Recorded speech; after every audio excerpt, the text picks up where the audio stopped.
Hey, Coach. David Glenn from the North Carolina Sports Network and the David Glenn Show. When you're first hired at Duke, I imagine you have dozens of important decisions to make.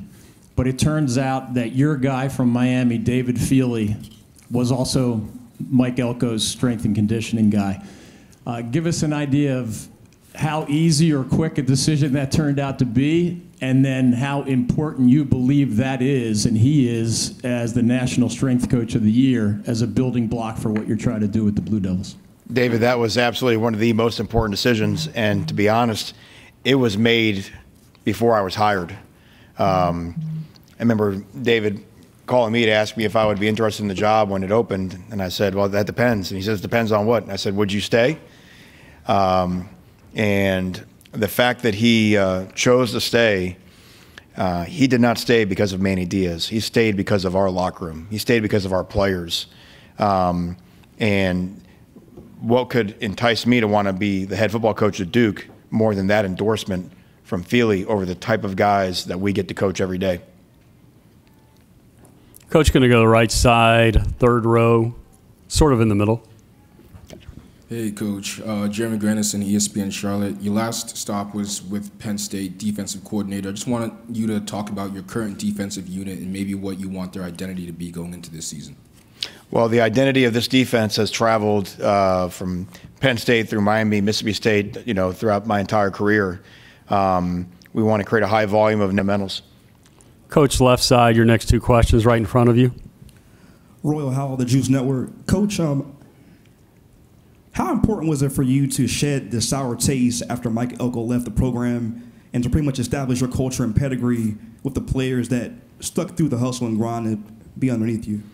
Well, look, it's always difficult when there's uncertainty, right? I think it was maybe a 13-day window where there was not a head coach at Duke, and that's a lifetime, especially in the current cycle of college football.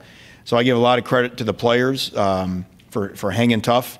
I give a lot of credit to the staff that was at Duke at the time, still preparing the team for the bowl game. But it's something, I think it's that ideal of what Duke is in general. Our guys want to be at Duke. They love being at Duke. They love the student-athlete experience at Duke. They love what it means to be a student at Duke, what it will mean to graduate from Duke. And I think the power of the place really helped in that transitional time. Stay on that first row, Coach, just to his right, your left. Dan Tortora, wakeupcalldt.com. Coach, we know your familiar face here in the conference and obviously your time that you spent at Miami. For the Duke Blue Devils, for you, what was it that spoke to you more than anything else about this program? We've seen it have success. We've seen stints of success. What made you believe that this was the right fit for you personally and that there can be sustained success at Duke? Yeah, I think everything starts with alignment. And so, I mentioned, knowing Feely was here, hearing some of the commentary from some of the coaches on the staff the last couple of years that I had worked with previously. I had some inside baseball on what was going on and contributing to their success the last couple of years. But that wouldn't be enough without the dedicated support, starting from the president, Vincent Price, through our AD, Nina King. Duke wants to be excellent at football. They want to sustain excellence at football. And I do believe, look, everyone's aware of the turbulence in college football right now. And I do believe that Duke is uniquely poised in a way that other schools aren't. Because as I mentioned before, generally speaking, the parents who drop their young men off at our doorstep as freshmen, it's very important to those families that those young men graduate from Duke University. So we still have a chance to develop a roster. Now we got to take care of our guys. We got to be smart and make the student-athlete experience worthwhile to stay.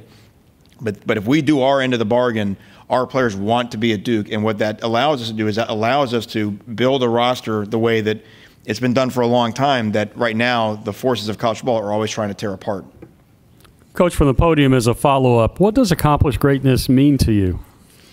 Well, accomplished greatness is what we talk about at Duke is to not, it's about mastery, and it's about a pathway to mastery. We talk about, trying to not confuse success with excellence. And I feel like greatness comes in the same way, to not confuse success with greatness. What I mean by success is success can be determined in the short term. We're a small sample size sport. In the ACC, the one thing I can promise you, we're going to play a lot of fourth quarter close games. That's just what the sport is. And sometimes the success in the short term can mask what is excellence in the long term. And so whether it's, whatever term definition you want to use, greatness, excellence, that's what we're dedicated to do at Duke. Right side, coach, first row. Jalen Wilson, CFB Nation. First off, Coach, how are you doing today? I'm outstanding. How about yourself? I'm doing really great. Thanks for asking. So, obviously, with this being your first offseason as the head coach of Duke, I want to ask, what are the most important things that you learned about your team this offseason? What I learned that you would imagine to be true, but until you're on the inside at Duke, as a coach, you're always trying to impress upon your team the virtues of hard work, of sacrifice, of discipline. You can't have a great team without that. You're going to hear every coach come up on this podium and say, we got to do all three of those things. That's obviously true at Duke. What you realize at Duke is you can't even get into Duke unless you were raised that way. So there have been times in my career, and I take great pride of this as a coach, where I have been the first person in a young man's life to try to teach them discipline. They were never raised with discipline. And that's a big thing that we take very personally as a coach, that we get to instill these values that they were not raised that certain way. You can't get into Duke if you don't understand the value of hard work. You can't get into Duke if you don't, at some point, you had to sacrifice something as a young man when your friends in high school were doing this and you knew you had to finish your homework, you knew you had to study. You can't just luck into the grades. You can't talent your way to get into Duke. And so as a coach, how great is it to be able to inherit a team that has those things, because now you can spend your time coaching football. You have to spend all your time saying, hey, guys, if you really work hard, it'll pay off, and they wonder whether that's true. They know it's true. Coach, right over his right shoulder, the gentleman in the second row. Yes. Gene Gallen, Chatham Journal. Coach, tell us a little bit about the locker room upgrade you just had and what that means to the team. Well, what it means is, I mentioned that phrase, student-athlete experience, right? And if you want to be first class, if you want to say you're going to have a big-time program, well, you got to be big-time in all things you do. And there's nothing more important than the players' home in our building, which is the locker room. As I mentioned to the players, they get to be the beneficiaries of a lot of teams that have come through Duke that have not had that. The support we had from our donors, the previous football staff that helped push getting it through, it's really important. And now we get to recruit to that. We get to be in there every day. It's a great blessing for our guys. But we should be a little bit humbled at all the players that did not have that exact same thing before, and take care of it with a reverence of how lucky we feel to have something as special as that. Coach, from the podium, your defenses have been a force behind the line of scrimmage, ranking in the top 10 nationally in tackles for a loss each year. Is the TFL the unsung hero of defensive stats? It is in our building, and again, we don't just do it for vanity. There's a lot of analytics. If you couldn't create a negative play on a drive, the points per drive goes way down. It's hard to overcome. By common sense, a negative play creates a long yardage situation. If you can create a negative play on first down, you're behind the chains on second down. And the game is all about either avoiding third downs or what the down distance is on third down. Football is not complicated. People are complicated. Ball is not complicated. So the more we can leverage people into third down and long situations, then the more the arrow turns. To me, it's like blackjack. You're trying to turn the odds more into your favor when you're sitting at the table. And that's why I think the TFL is kind of something that enables us to do that. Coach, your last question will come in the first row, just to your left. Coach, when you look back at mentorship for you, is like you said, discipline, teaching these guys discipline, and in a lot of cases being the first person to do that, who taught you that responsibility, that discipline, some of those mentors that you reach back from into your toolbox for that wisdom when you need it? Well, I think first, you're taught how you're raised. My parents are the first lesson you're ever going to receive is from them. So the first credit goes to them. In this profession in particular, I'm so fortunate to break in at Florida State in the late 90s, and to sit there when football staffs were so small back then. I was like one of 15 in the staff room, and you got Bobby Bowden at the end of the table. You got Mickey Andrews and Chuck Amato to your right. You have Mark Richt as the offense coordinator to your left. Holy cow, what a room of people to learn from. And so to be with Coach Bowden for 3 years, to go to NC State with Coach Amato for 6 years. So really the first 9 years of my career was raised in the Florida State way. Then to go to Middle Tennessee with Rick Stockstill, who really, again, is a Coach Bowden disciple. So over the first decade of my career, 3 jobs, really all taught from the Bobby Bowden way. The guy won more games than I think anybody ever. So it was like getting a PhD in what it takes to be great at football. Coach, thank you. You can switch places with Grayson Loftus. Thank you. Our 3 student athletes will be Grayson Loftus, Malik Murphy, along with Jalen Stinson, and we will divide our last 15 minutes up among these 3 student athletes. Again, if you would, please reintroduce yourselves to the Duke student athletes if you've already asked a question. And who would like the first question of Grayson? Grayson, we will ask it from the podium. 5 starts last year, and you were forced to grow up kind of fast to become the go-to guy. What have you learned about you since last season? Yeah, I think the main thing I've learned through that process was I didn't know how to be a college quarterback when I started playing. I think what I mean by saying that is I didn't have a lot of knowledge in how to do it. Being in a room with guys like Henry and Riley, who had starts, who had snaps in big-time games, I learned the value of asking questions, being able to talk to veterans and guys who have done it before and really figure out how to do my process. And then going into this year, building that foundation to be able to grow off of my processes and the questions I can ask to better myself as a player. To your left, first row. Dan Tortora, wakeupcalldt.com. Grayson, not only are you competing on the field with Murphy, but you're competing here today, the opportunity to speak to the media and go into the season. Did anything go into any type of fun between what you're wearing, what he's wearing, some of the interviews, some of the things that you guys are doing? Have you tried to have a playful banter back and forth as you both work to be signal callers for Duke? I think it all just comes natural. I think from the first moment when we introduced ourselves in our meeting room, it was just all about us having a good chemistry, and we hit it off right there. Just being the ability to just be able to joke around and crack jokes with a guy and, really push yourself to be the best player and push another guy to be the best player in kind of an informal way. Being able to have fun while you do it. You don't even realize you're getting better. You're just out having fun with a buddy at practice. Grayson, from the podium, you'll turn 20 on the day that you hosted offending champs. When you think about sport and great opportunities, kind of a cool moment that you're experiencing turning 20 on the football field. Yeah, it's something that's happened over the time of me playing football, having an October birthday. You always potential you'll get a game on your birthday. So yeah, it'll be a lot of fun playing on my birthday. Questions for Grayson from the room?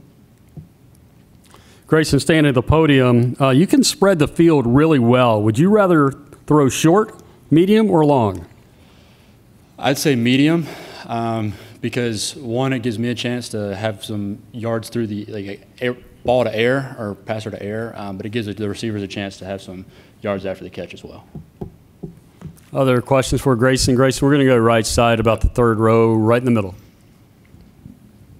Hey, Grayson, Jeremy Grandison, ESPN Charlotte. You mentioned the value of asking questions. How was it like to kind of have to grow up real fast going into your second year and, having a big responsibility?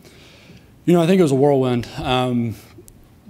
Through those last 5 weeks of the season, you feel like you learn a lot. You get a lot of snaps, you get a lot of invaluable experience, and then you get the chance to come back. You get a new staff, you get guys who have different perspective on football, who have all learned different ways, come up through different avenues. You add a guy like Malik to the quarterback room, who's had a lot of success just through a different avenue, and you get to ask him questions. So I think it's just the value of picking up little tidbits of information and knowledge from everyone and really using your resources available to you to learn as much about the position you play in football as possible.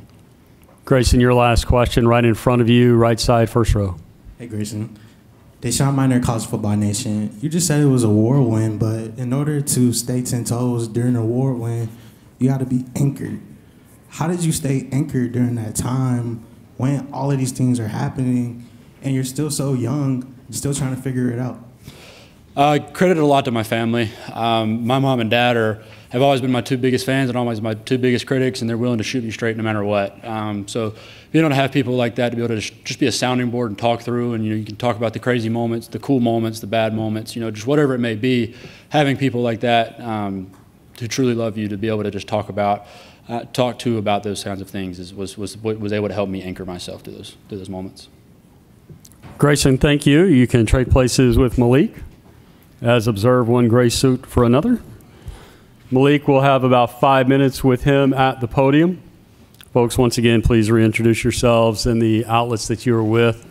Malik, we're going to start left side, third row, fourth row or so, about midway down the row. There we go. Hey, Malik. Tony Siracusa from Last Word on Sports. This week, we've seen a lot of quarterbacks here that came through the transfer portal. How hard of a decision was it to get to the portal, and at what point through that process did you decide on Duke? Starting off, it was definitely tough for me just because of the position I was in with my previous team. We're trying to win a national championship, you know what I'm saying? So it was definitely tough separating myself from the team during that time and kind of just doing what was best for me. And I was getting into the portal, trying to find a new home. And luckily I found Duke University and Coach Manny being a head coach here. I couldn't ask for a better place. I've had a great time here the past 7 months. I can't wait to see what we do this season. We're going to go left side, first row. Dan Tortora, wakeupcalldt.com. Malik, going off of what I asked Grayson, what's that relationship been like for you to work together and challenge each other? Just what you've taken, like you said, 7 months. What has that relationship been like as far as who you are today on the field? It's been great. Honestly, I couldn't ask for Grayson to be any better of a person and as a kind of like a partner to work with. Him being here, him having the experience and the knowledge of Duke as a program and knowing the people that's been here, that's come through here, that are here currently, he's able to help me get a better feel for everywhere and everyone that's around me. And that's Henry as well. I ask all of those guys questions. I'm a big kind of like want to know new stuff type of person. So I don't mind asking questions. Anything that comes into my mind, I let them know it. So I'm definitely grateful for them. Malik, from the podium, I want to take you back to high school. In your senior year, you guys finished 10-1 on the year. That one single loss came by one single point. What was it about that season, that game, that you turned into an advantage for you to learn as a football player through college? If I'm correct, that loss was against Bishop Amat on my senior night. Probably one of the toughest losses of my life, just because, Amat's like our longtime rivalry. I knew how much my head coach didn't like them. And, it was definitely personal for us. And going into that game, of course, we're hoping for the best. That kind of had a lot to do with playoff standings. So it was tough losing that game, but I definitely learned a lot going into the playoffs, and I feel like so did the team. And we kind of took it to the chin, and we ran with it, ended up winning the championship that year. Left side, right in front of you. Royal Howell, the Juice Network. Malik, can you just talk on, I know you mentioned after the blue and white game you wanted to get more reps with your wide receiving core, specifically Jordan Moore, who was close to 1,000 yards receiving a year ago. Can you just talk on just the firepower and just how underrated your receiving core is this year with the addition of Eli Panko, who missed all of last season? I want them to stay underrated. I feel like that's in our favor. Them flying under the radar, us as an offense kind of flying under the radar. People are not really aware of what our OC could do just because he hasn't been in this position before. I'm excited, super excited for the guys that we have. I feel like we're going to do great things, big things, and it's going to be explosive. Malik, right side, third row. Hey, Malik. Coach Diaz talked about having a playmaking defense, trying to put offenses in third and long. How have you been kind of going up against that defense? What's that been like, and how excited are you to keep practicing and getting that iron sharpens iron? Grayson and I actually joked with him earlier today, like, we hate going against him just because we feel like he's picking on us because he's in every single one of our quarterback meetings. It's like he has a hit out on us on practice days. It's great, though, honestly, being able to go against great defensive players like Trey Freeman and Chandler Rivers. You you learn how to work and you learn how to be more efficient on an offensive standpoint when you have a defensive head coach. I couldn't ask for a better situation, honestly, on practice days, knowing that they're going to get the best out of me because at the end of the day, they're doing what's best for the team. Anything else for Malik? Malik, you can switch places with Jalen, and we'll finish up our time with the Blue Devils.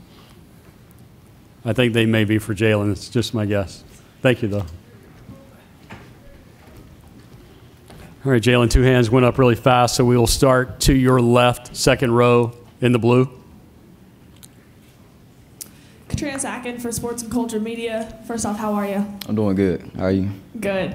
You hit the transfer portal in December, but you came back. You said, hey, this is my home. Why is it your home? Yeah, I did test the waters with transfer portal, you know, because during that time we had doubt. We really didn't know where this would go, but when Manny got to come to the front and just talk to us and, you know, tell us his plan and what he had planned for this team, it just built confidence in us as a whole, as far as like the locker room. And we knew he wanted to do the right thing with us. We could trust him as a coach, and I knew that he would take this program in the right direction. Jalen, we'll go first row, right in front of you to the left. That's where your next 2 questions will come from. Dan Tortora, wakeupcalldt.com. Jalen, like you talked about, testing the waters and didn't really know what was going to happen in the coaching change. What was it about Manny Diaz that spoke to you and said, my 5th year at Duke, it's better to spend it home where I am than to go elsewhere? What did Manny Diaz say? He's a stand-up guy. You know, we all had doubt, and you know, the first day he made it here, he called us up personally, and that meant a lot for me because, you know, at that time, being my last year, I'm not sure where I'm gonna be. You know, he cleared a few things up with me, and I knew he had the best interest in me. But not only that, I feel like it wasn't just Manny. It was the locker room as well, you know, and just the culture and everything we built in that locker room. It speaks for itself. I feel like there's not another locker room like ours. It's truly a brotherhood at Duke football. So we'll stay right there. Royal Howell, the Juice Network. Can you just talk on? I know you all lost to Wayne Carter and B.J. Johnson. Obviously went to Oregon through the transfer portal. How important was it for you all to retain veterans and senior leadership on this new team? I believe you all brought in 24,000 snaps through the transfer portal, which Coach Diaz alluded to a few moments ago. How important was it for you all to get more experience on the roster? It was very important. I know Coach talked a lot about the experience. You know, it's always great playing with other experienced players who played in big games that you know you can call on and they'll make a play because you know they've done it before. But you know, we had to call on some younger guys. They had to grow up, step up into a leadership role, and I feel like we done well with that. You know, coming from spring ball, summer ball, we found out who can count on, who name we can call, and it's been great. Back to your left, second row, right in the middle. Mary Denchemont with the Players Lounge. How are you today? I'm doing good. So I noticed you're 83 tackles shy of becoming the 21st player in program history to have 300 career tackles. How hungry does that make you? It makes me very hungry, but it should be less than that. Just looking at my film from last year, I left a lot on the table, and that's one thing I talked to Manny about. You know, he was honest, you know, to just, you know, he watched film on me. He knew that I left a lot on the table. I was honest with myself to know I left a lot on the table. And he's going to help me, you know, perfect my game and just do the little things to, you know, make that happen. So, Jalen, from the podium, much like your teammate, you're going to turn 23 when you're at home against UConn in a couple of months. Do you think of yourself as being the old man on the team? Yeah, for sure. Yeah, I am starting to feel old, but you know, with growing up, you know, and getting older, you have to take that leadership position. You know, when I first got here, you know, I kind of went with the flow, but you know, I'm starting to feel old, and you know, the guys are looking up to me. So that's been a big phase of my college career. You know, just taking that next stage, growing up, being a professional, and leading by example. How would you describe yourself as a leader? Just doing the little things, you know, like getting in, watching film, taking care of the young guys, leading the defense. You know, if you see something, you got to call it out, you know, and that's just how we are in our locker room, you know. So, Jalen, your last question will come left side, fourth row. Cam Lemons, 24/7 Sports. Piggybacking off of that, you talked about being now kind of the old man in the room. what's kind of the message that you wish you could have told yourself back when you first started out this journey, and what's kind of the message you're telling the freshmen or guys that are younger coming into the program right now? I wish I could have told myself lock in. It'll be over before you know it. I feel like it was yesterday. I was just a freshman, so just locking in, doing the little things. It'll catch up to you. If you don't take advantage of it now, it'll end up catching up with you. Jalen, thank you. Duke, good luck this season. Folks, at 2:40.